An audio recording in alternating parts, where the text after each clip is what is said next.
1941. 24 hours after the date that will live in infamy, the nation assembled to hear their commander-in-chief. I ask that the Congress declare that since the unprovoked and dastardly attack by Japan on Sunday, December 7th, 1941, a state of war has existed between the United States and the Japanese Empire.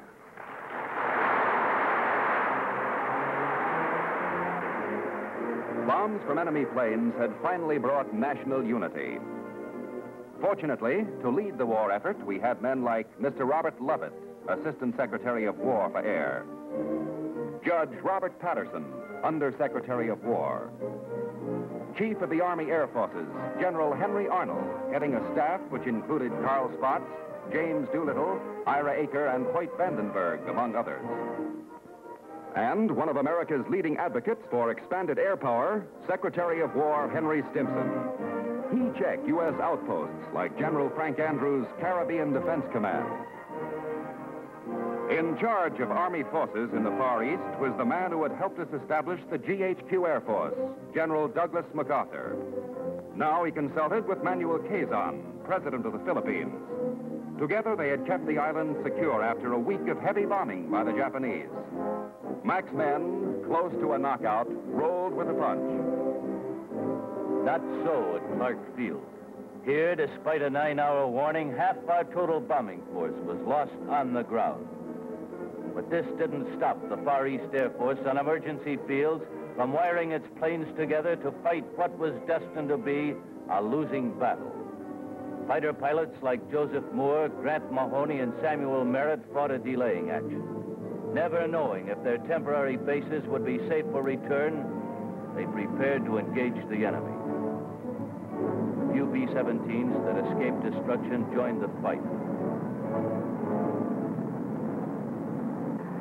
Distinguishing themselves were bomber pilots Rosie O'Donnell, Hewitt Wheelis, and Kelly. That's Captain Colin Kelly. His fortress had been directed to locate and sink a carrier. Instead, a Jap heavy cruiser was spotted. A warship made a good target for Kelly's bombardier, Meyer 11. The bombs damaged and stopped the warship. Colin Kelly's life came to a hero's end that morning.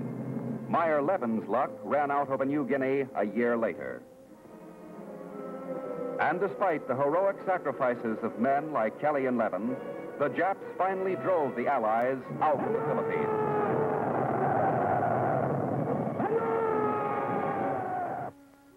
In Australia, where we had to concentrate our limited air strength after retreating from the islands, our job was to stop the Japs from sweeping over all the Pacific.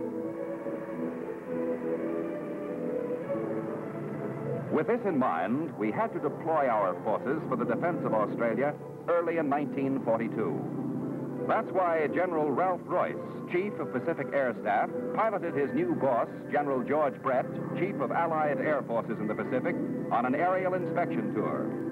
General Brett decided his air units must encompass the entire continent of Australia.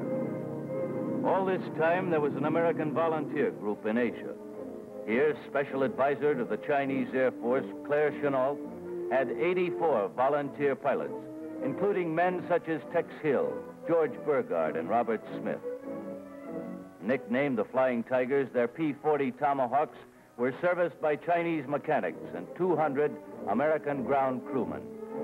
Along with official sanction, the former Army, Navy, and Marine pilots were offered $600 per month and the promise of a bonus for every Jap plane destroyed. A few days after Pearl Harbor, the Flying Tiger 1st and 2nd Squadrons moved to Kunming.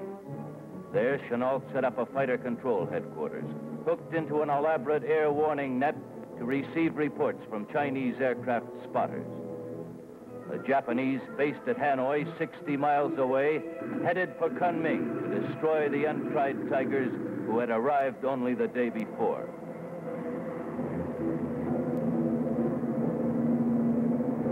The moment the jet flight was airborne, a sharp-eyed Chinese spotter ran to flash the warning.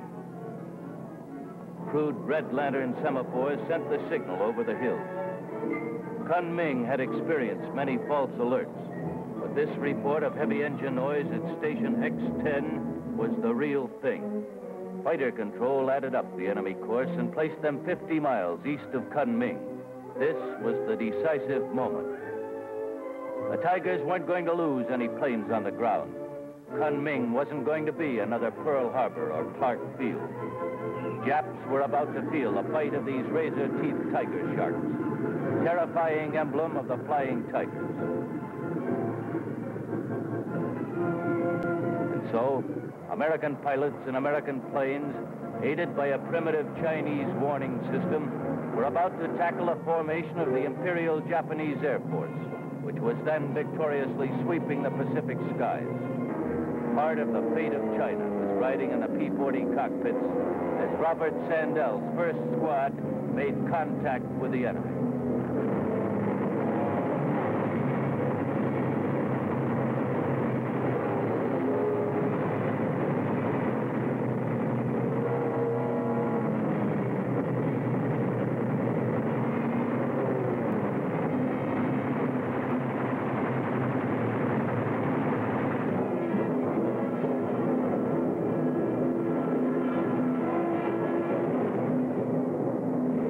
After losing 60% of their force in this one fight, the Japs never again tried to bomb Kunming.